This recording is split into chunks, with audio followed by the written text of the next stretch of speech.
A'udzu billahi minasyaitonir rajim. Bismillahirrahmanirrahim. Asyhadu an la ilaha illallah wa asyhadu anna Muhammadar Rasulullah.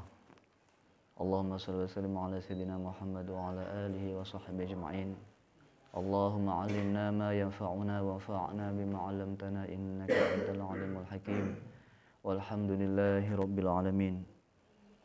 Sekarang kita membahas tentang sebuah kenyataan yang seringkali kita susah untuk menemukan jalan tengah antara kenyataan dengan teks yang menjadi sebuah keniscayaan, yaitu berangkat dari hadis qudsi, hadis yang sahih, banyak riwayatnya dengan berbagai macam redaksi yang mirip-mirip dalam Sahih Muslim, At-Tirmidzi, Imam Ahmad, dan seterusnya. Sekarang dalam Imam Ahmad disebutkan gimana? Allah berfirman dalam hadis qudsinya, ana inda dhanni abdi bi, saya itu sesuai dengan praduga hambaku. Falyazunna bima syaa, maka dari itu dia hendaknya hamba itu berprasangka kepada aku apa yang dia mau, apa yang dia kehendaki. Ini terangkat dalam sebuah hadis qudsi yang lain juga riwayat Ahmad. In dhanna bi khairan falahu, kalau dia menyangka aku baik maka dia dapat kebaikan. Wa in dhanna syarran falahu, kalau dia itu menyangka jelek, maka dia juga dapat kejelekan. Sudah jelaskan ini kan? Ini riwayat Ahmad juga, redaksi yang lain. Dalam riwayat yang lain disebutkan, ana inda dhanni abdi bi, saya sudah dengan prasangka hambaku. Apa selanjutnya? Wa ana ma'ahu idza da'ani, saya bersama dia ketika dia berdoa kepadaku. Ada semacam sudah semakin apa? Mengerucut. Konteksnya ada dalam doa di sini, ya. Dan ini ulama dalam menafsiri hadis ini berbagai macam pendapat, tapi nggak jauh beda. Nanti akan kita gabungkan dengan realita yang ada dalam diri kita dan realita yang ada. Tapi kita harus melihat pada induknya dulu. Kita menuju ke perjalanan akar ke ranting. Jadi kita lihat dulu hadisnya, ulama bagaimana menafsirkannya dan bagaimana keadaan kontekstual yang sekarang. Di sini Imam An-Nawawi dalam mensyarah hadis ini beliau mengatakan gimana? Qala ulama, ingat. Qala ulama, makna husnul dzanni billah itu apa? Annahu ayyazunna annahu yarhamu wa ya'fu anhu. Dia itu mempunyai praduga prasangka kalau Allah itu mengampuninya dia dan Allah itu memberikan rahmat kepadanya. Itu tafsirnya. Nah, di sini aja konteksnya. Ada yang mengatakan fi halati sihah yakunu khaifan rajian wa yakunani sawaa. Perhatikan. Dalam keadaan sehat itu apa? Khaifan rajian. Tidak full khaif apa raja atau khaifan, tapi dua-duanya. Wa yakunani sawaa, antara khauf dan raja ini seimbang. Jadi ada apa bagian khaufnya juga. Ya, itu juga. Wa yakunul khaufu arjah, ada yang mengatakan gitu. Tapi kalau ketika dalam keadaan sehat itu sawa, khauf roja. Ada yang mengatakan khauf itu harus lebih tinggi. Tapi ketika keadaan mau meninggal itu harus roja lebih tinggi lagi. Dalam keadaan meninggal, ada hadis sahih, la yamutanna ahadukum illa wa huwa yuhsinu dzanna billah. Jangan sampai kalian meninggal dunia sebelum berhusnuzon kepada Allah. Itu penting. Nah, konteksnya sudah jelas ini ya. Ini dulu konteksnya. Jangan sampai nanti begini. Saya mengira lulus ujian, kok nggak lulus ya? Nah, ini gimana? Ini apakah ke sana arahnya? Ini juga perlu. Saya mengira akan dapat beasiswa. Kok nggak lulus dapat beasiswa? Ini juga penting. Kalau ini ditafsiri secara umum, general, ana inda dhanni abdi bi, saya sesuai dengan prasangka hambaku. Ini kacau kalau dipahami secara tekstual dan individual, personal. Contohnya apa? Kalau dalam pemilihan pilkada atau kepala desa, itu kan yang calon berapa? 3 calon. Lah kalau 3 calon yakin saya menang semuanya, itu kan ya apa? Gak ada yang kalah. Dan harus diyakin rata-rata orang yang nyalon jadi kepala-kepala itu ya kepala desa, jadi MPR, DPR, itu rata-rata mereka yakin menang, Rek. Buktinya apa? Buktinya mereka ini sudah keluar uang miliaran. Masing-masing juga punya backup. Ya backup zahir, backup batin, nggak karu-karuan lah. dukungan sana, dukungan sini, karena yakin menang. Tiba kalah. Loh, ya apa hadisnya ini? Nah, itu. Nah, konteksnya sudah mulai mengerucut ini. Ini tidak bersifat individual personal kepentingan. Tapi di sini ulama menafsir apa? Dia menyangka, mengira mendapatkan rahmat Allah, maka dia dapat rahmat Allah. Kalau dia mengira mendapat ampunan Allah, dia dapat ampunan Allah. Nah, di situ konteksnya Imam Nawawi. Ya, di situ. Kita lanjutkan lagi.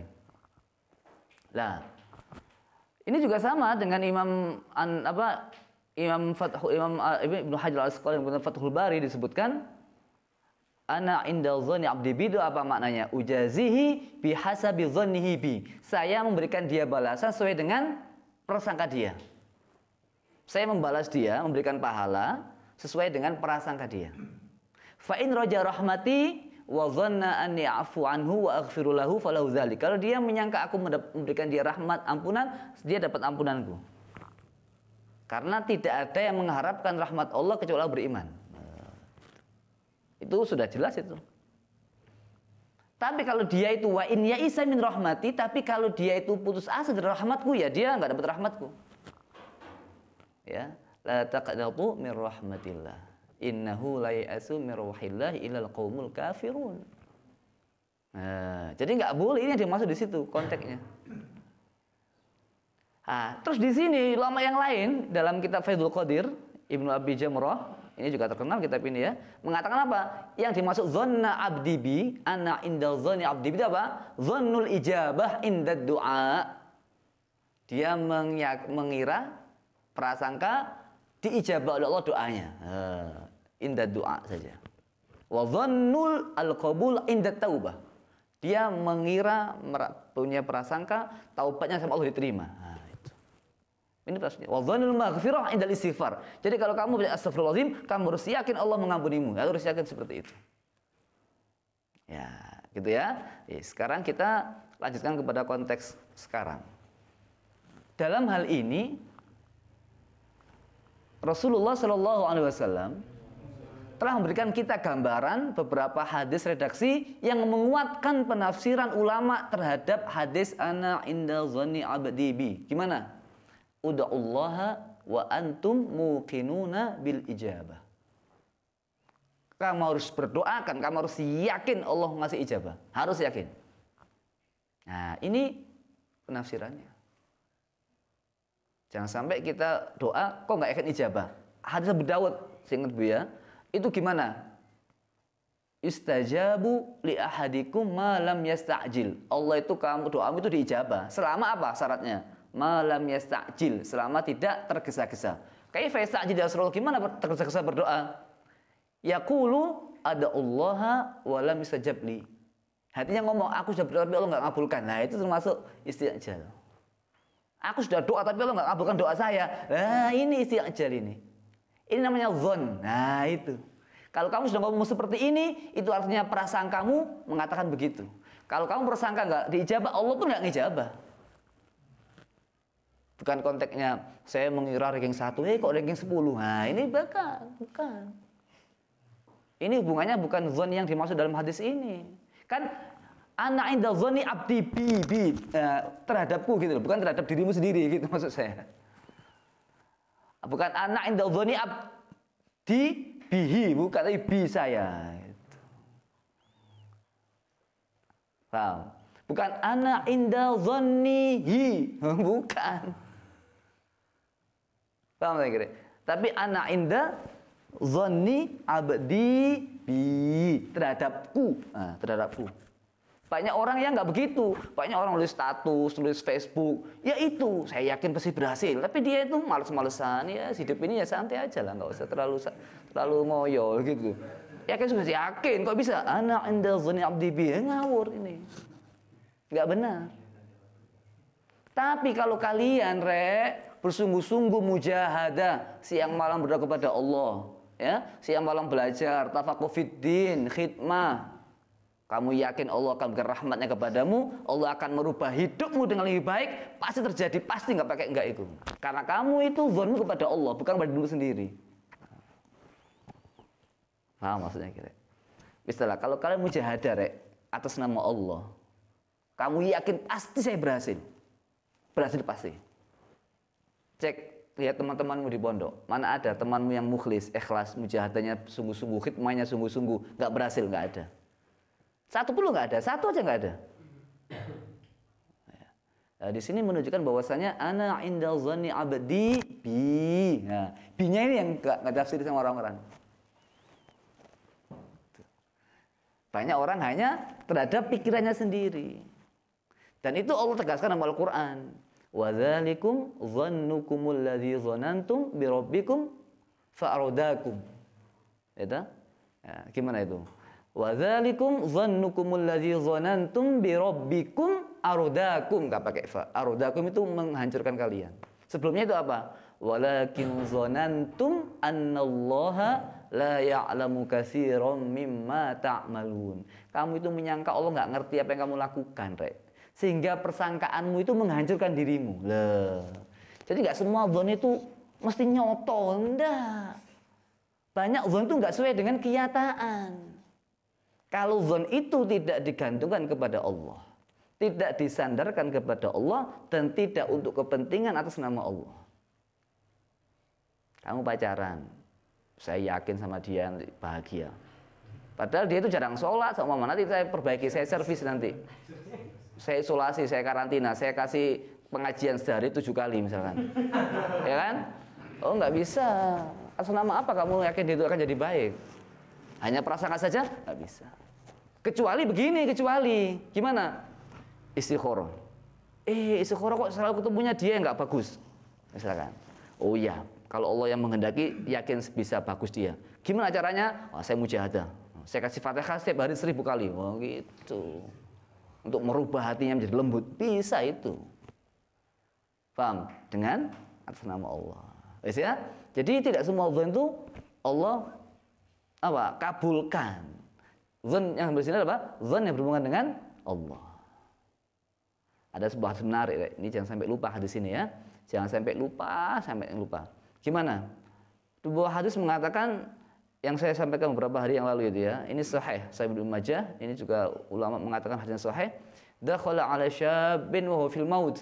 Nabi itu mengunjungi orang pemuda yang sudah meninggal, mau meninggal, alal maut, sudah mau meninggal. Kaifa tajiduka? Gimana keadaan dirimu? Apa kata laki-laki?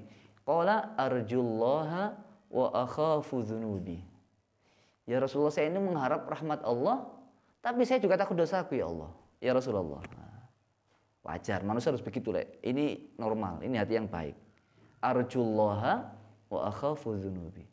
Kita kamu sudah bahas masalah babul khauf ya. Tapi jangan sampai enggak ada rojaknya. Apa kata Rasulullah? Faqala Rasulullah sallallahu alaihi wasallam, la yajtami'ani fi qalbi 'abdin fi hadzal mautin. Dua rasa ini enggak kumpul. Rasa apa? Rasa rojak, berharap rahmat Allah, dan takut dosa, ini enggak berkumpul dalam seorang hamba di posisi seperti ini. Fi hadzal mautin apa? Ketika sakatul maut. Fi hadzal mautin. Illa apa? Kecuali illa a'tahu Allahu mayarju. Kecuali Allah akan berikan dia apa yang dia inginkan. Wa amanahu mimma yakhaf. Dan Allah akan memberikan rasa aman atas apa yang dia takuti. Jadi kalian harus punya harapan, persangkaan yang bagus kepada Allah. Bukan kok dugaan. Itu harus sesuai dengan kenyataan yang kamu bayangkan, bukan. Tapi prasangkamu itu harus selalu baik terhadap setiap ketentuan yang Allah pilihkan untuk dirimu, dan kamu harus berprasangka baik atas semua usaha, perbuatan, kebaikan, ketaatan yang telah kamu lakukan kalau Allah akan membalasnya. Jadi kalau mengaji Quran, kamu harus yakin 100% kalau Allah itu akan memberikan kebaikan loh gitu. Sekarang saya kasih contoh konkretnya gimana. Kan di situ kan Imam Ibnu Hajar mengatakan gimana tadi? Yang dimaksud di sini apa? Ujazihi bihasabi dhannihi bi. Saya membalasnya dengan persangkanya. Itu gini prakteknya. Ini kenyataan ya. Kalau yang ada ahli ruqyah, ini survei betul. Apa orang kena kesurupan jin gitu misalkan ya, baca ayat kursi. Lalu pas niup itu bayangkan api, maka dia kebakaran, kepanasan dia. Kalau dia bayangin itu seperti paku, nanti dia juga kayak paku. Kalau kamu bayangin listrik, dia juga kayak kesetrum gini nanti. Gitu. Nah ini zonnya. Maka ada video itu, biar lihat sendiri di JRA. Di depan, ayo baca Fatihah. Orang yang baca Fatihah orangnya sama. Tiupkan di air, airnya kecil aku begini. Bayangkan kamu masukkan jin, jin masuk. Yang kedua Fatihah yang sama, Fatihah ya. Bayangkan yang masuk kebaikan, malaikat. Malaikat betul. Apa? Kebaikan betul. Itu lalu dites pakai tangan gini, merem. Jadi dia suruh merem, tangannya digerakkan. Mana yang tadi yang bagus? Oh ini yang nggak enak bagus. Iya betul. Dan itu aku dibuktikan ya, karena ada yang ahli. Jadi air yang dibayangkan jin tadi itu langsung ditiupkan ke orang, langsung kesurupan dia. Ini buktinya kalau kamu tadi bayangkan jin, langsung kesurupan dia. Nah, jadi Allah itu memberikan kamu balas sesuai dengan yang kamu inginkan, yang kamu bayangkan apa. Makanya dalam hadis Al-Qur'anu 5 quri'ah. Quran itu serah kebutuhanmu apa, jadi. Ma'u zamzam 5 syuribalah. Zam-zam itu terserah, itu banyak ada. Saya Maliki punya kitab khusus Al-Ma'u Zamzam 5 syuribalah. Judulnya begitu insyaallah itu. Jadi banyak riwayat disebutkan, ada orang minum zam-zam kepin susu, rasa susu. Kepin teh, rasa teh. Itu ada beberapa riwayat seperti itu. Jadi tergantung persangka kita. Allah itu membalas dengan persangkaanmu.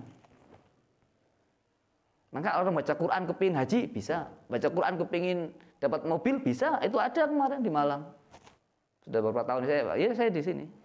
Ditanyain radar Malang, kok bisa dapat pickup, hadiah pickup jalan-jalan sehat kan? Iya, karena saya sebelum lomba beli tiketnya, lalu kuponnya itu saya baca taruh di Al-Quran, saya setiap hari baca Quran. Sebelum jalan saya itu saya baca Quran non-stop, pokoknya waktu longgar baca Quran, langsung dapat undian, dapat mobil pick up. Loh, gitu. Minta Allah ya, bukan kalau pick up ya enteng, rendah kalau ditukar sama pick up ya.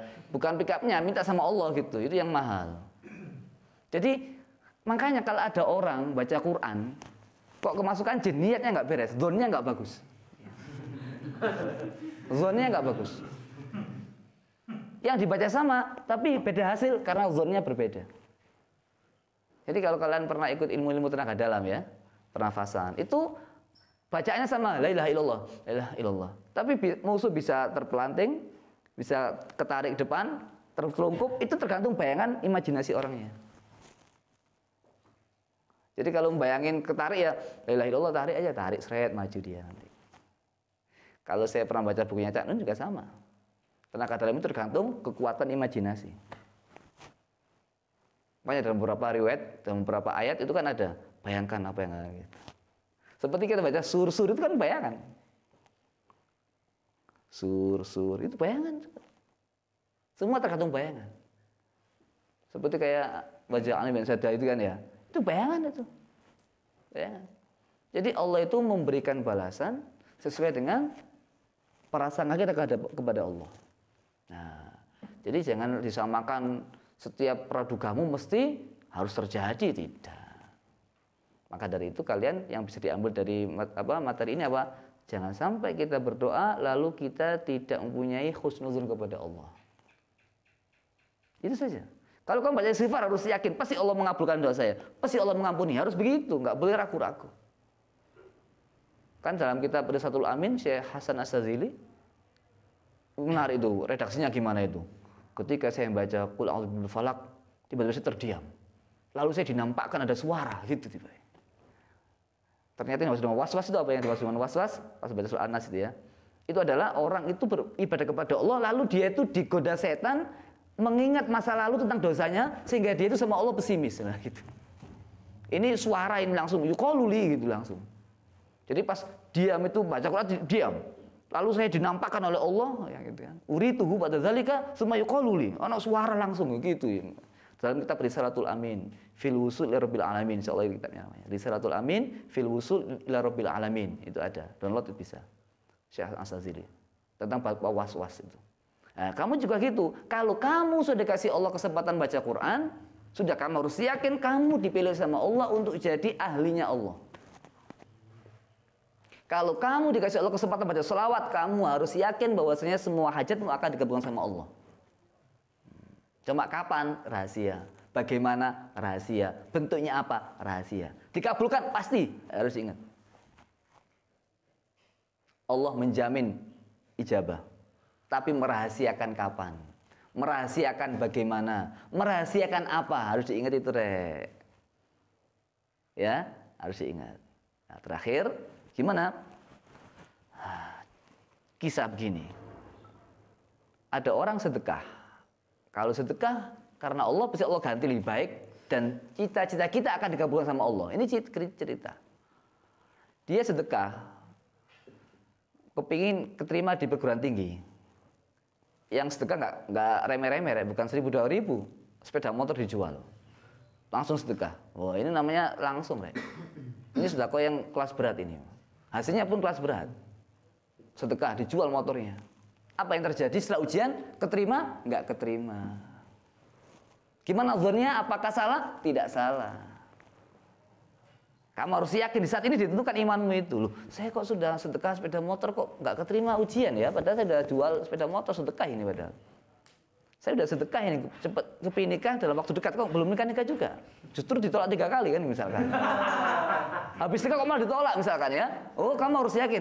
Ketawa aja, alhamdulillah ini Allah pasti punya rahasia skenario ini. Nah, itu orang beriman itu zonmu itu dipertanyakan di situ. Bukan zonmu itu, loh salah ya? Hadisnya ini gimana? Bukan gitu, Rek. Tanya dipikir-pikir dewe ya, ngipik-ngipik dewe sembarang kali dewe enggak karu-karuan. Nah, zonmu di sini dipertanyakan. Kalau kamu in dzanna bi khairan falahu. Kalau kamu zon khair, itu bagimu khair, kebaikan. Apa yang terjadi setelah itu? Nah, setelah itu dia ujian lagi ke perguruan tinggi lain, enggak keterima juga. Sampai 3 kali enggak keterima. Akhirnya awalnya habis untuk daftar, untuk registrasi, administrasi, terusnya gagal, dia akhirnya nggak kuliah. Sudah hilang sepeda motor untuk sedekah. Gimana zonnya? Ini dipertaruhkan. Ini ilmumu dipertanyakan. Keyakinanmu dibuktikan. Akhirnya apa yang terjadi? Dia jadi sopir. Dia nggak jadi mahasiswa. Harapannya kandas cita-cita sebagai kuliah di jurusan pertambangan apa, kuliah tentang masalah pertambangan itu apa namanya itu. Akhirnya apa yang terjadi?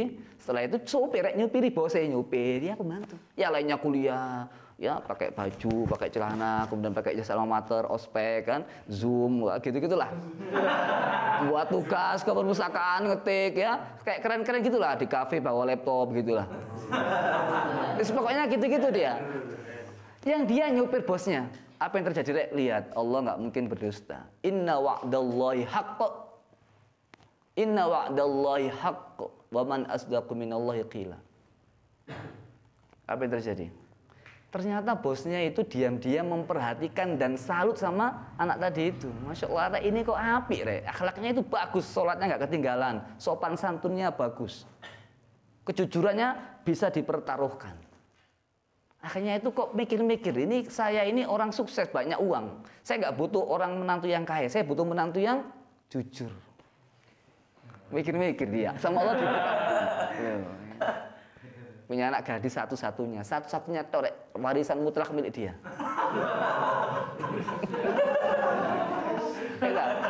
Terus nggak usah rebutan, itu milik dia kok ada rebutan, nggak usah rebutan. Akhirnya apa? Anaknya ditarik. Jarang Rek anak perempuan mau nikah sama pembantu sopir itu. Kalau Allah nggak buka hatinya nggak bisa. Akhirnya apa? Kesimpulannya macam-macam. Subhanallah. Singkat cerita, anak gadisnya mau dan menikahi bos langsung batu bara. Nggak pakai kuliah, langsung jadi bos. Nggak pakai ngelamar. Apa yang terjadi, Rek? Allah tunjukkan kebesarannya Allah. Ketika itu butuh karyawan. Dibutuhkan karyawan yang sarjana pertambangan tadi itu. Dan dia yang ngetes loh. Yang dulu dia dikalahkan di bangku PTKIN masuk perguruan tinggi, sekarang dia yang ngetes itu loh. Tinggi mana coba? Yang lulus dites nggak lulus loh. Itulah karunia Allah itu. Kalau kamu sama Allah itu langsung begitu kilat. Nggak pakai pelan-pelan, ngapain pelan-pelan? Langsung kilat, langsung naik ke ujung. Menabung sedikit-sedikit menjadi bukit. Kalau sedekah langsung jadi bukit, begitu. Ngapain sedikit-sedikit? Langsung bukit, nggak usah sedikit-sedikit. Menabung lama-lama menjadi bukit. Enggak. Kalau sedekah langsung menjadi bukit. Oh, gitu. Nah, ini kalau kamu nggak punya zon yang baik, kamu capek jadi orang baik. Percuma sedekah sama aja nggak lulus. Begitu sudah hilang semua amalmu itu. Nah, Jadi dia itu nggak pakai kuliah langsung jadi bos pertambangan. Jadi besi tua. Jadi jual beli besi tua antar kota, antar pulau gitu loh.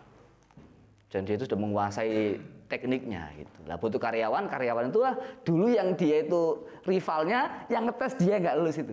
Nah, interviewnya gimana? Kenapa kerja di sini? Pengalamannya apa? Ijazahnya mana, nilainya? Lu gitu, Re. Saya nggak lulus, ngetes yang lulus. Lu ini gitu, zon kepada Allah. Kamu juga begitu. Nggak apa-apa, saya sekarang nggak ada nilainya. Bapak saya orang biasa, ilmu saya pas-pasan. Wajah juga, lihat cermin saya juga males, misalnya. Ya kan? Nggak apa-apa. Tapi saya yakin berhasil. Kenapa? Saya minta kepada Allah untuk berhasil. Saya minta Allah merubah nasib saya. Saya ingin menutup masa lalu saya yang kelam. Saya ingin membuka lembaran baru yang dulunya hitam menjadi putih. Yang dulunya kecil menjadi besar. Yang dulu nggak dikenal sekarang menjadi orang mendengar. Loh, itu dengan apa? Dengan Allah. Doa kepada Allah. Setiap malam saya ketuk pintu langit. Sihamul lail la yukhti. Panah yang ditujukan, yang dilepaskan di malam hari tidak pernah meleset. Bacaan Al-Quran tidak akan mungkin menyanyiakan pembacanya. Di dunia dan dalam kubur. Baca Quran terus kayak bismillahirrahmanirrahim. Minta sama Allah, minta apa aja minta sama Allah, minta sama Allah. Pasti kamu. Zon kepada Allah. Bukan praduga, dugaan yang nggak jelas, yang nggak menentu arahnya kemana. Mau ke kafe, kayaknya nggak hujan ini. Saya yakin nggak hujan. Ana indal dhani abdi bi. Pas nang kafe hujannya terus. Ini apa iki? Bukan. Itu kan zanmu dirimu sendiri itu. Zalika zannuka bi rabbika. Bukan ini. Zalika zannuka bika bihalika. Bukan bi rabbika wa bihi. Kan anak indal dhani abdi bi terhadapku. In dzanna bi, jika dia mengira kepadaku baik, dapat baik untukku. Kalau itu nasibmu loh ya. Gitu. Nah, kita banyak yang dirinya mengira untuk dirinya, bukan untuk Allah. Meskipun Allah untuk nasib kita. Ya, saya kira demikian. Jadi jangan sampai kita meninggal dunia kecuali kita berhusnuzan kepada Allah. Jadi kalau kamu itu sama mau belajar giat semangat setiap malam belajar baca Quran, wiridan, sholawat, kok ujian nggak lulus, Rek? Nah, ketawa aja, alhamdulillah. Pasti Allah punya rencana yang baik. Oh, ngono. Gak usah sedih. Justru kamu kalau ujian kok nggak lulus sedih. Sedihmu bukan karena nggak lulusnya. Kenapa saya nggak belajar? Di situ sedihmu itu. Paham tak kira? Itu bukan sedihmu nggak lulusnya. Kenapa saya nggak belajar sehingga saya nggak lulus? Maka kalau kamu sudah belajar nggak lulus, senyum. Alhamdulillah. Allah punya rencana lain yang lebih bagus daripada rencana saya. Dan saya berprasangka ana indal dzanni abdi. Nah, kalau saya bersangka sama Allah baik, mesti baik. Punya pasangan aku biar minta sama Allah istri yang seperti ini ABCD kok dapatnya EBCD misalkan. ABCD dapatnya FGHIJ misalkan. Ya apa ini? Wis didungani di Fatihah kok hasilnya begini. Gimana ini? Cari ayat yang lain. Gimana? Fa in karihtumuhunna fa asa an takrahu syai'a wa ja'allahu fi khairan katsira. Kalau kamu nggak senang sama istrimu sesuatu, di balik sesuatu itu menyimpan banyak kebaikan, loh gitu. Kamu harus zon yang baik. Memang yang terbaik kamu dapat yang seperti itu, dapat FGHIJ itu. Ya dikasih ABCD kamu nggak bagus, gitu. Paham tak kira? Dan karena kamu itu berdoa tak kasih HIJKLM itu. Sayyidina Umar mengatakan gimana? Kalau saya bilang kepada Allah diijabah, saya senang, tapi sekali aja satu senang saya. Tapi kalau saya berdoa kepada Allah nggak diijabah sesuai dengan yang saya inginkan loh ya. Saya senangnya 10 kali.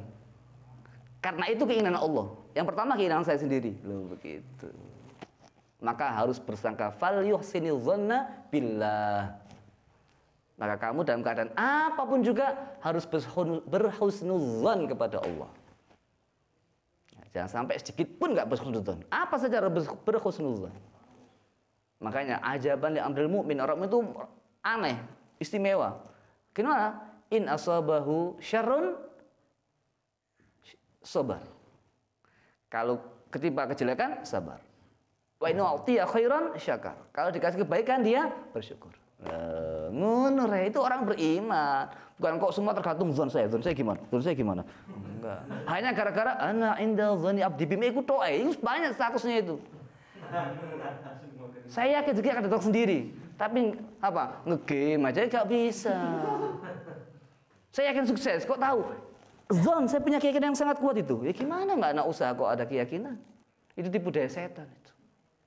Karena kebodohannya. Kenapa kok dia bodoh? Karena nggak ikut ngaji. Paham nggak? Itu aja sebenarnya. Paham ya? Banyak orang seperti itu. Wallahu a'lam bishawab.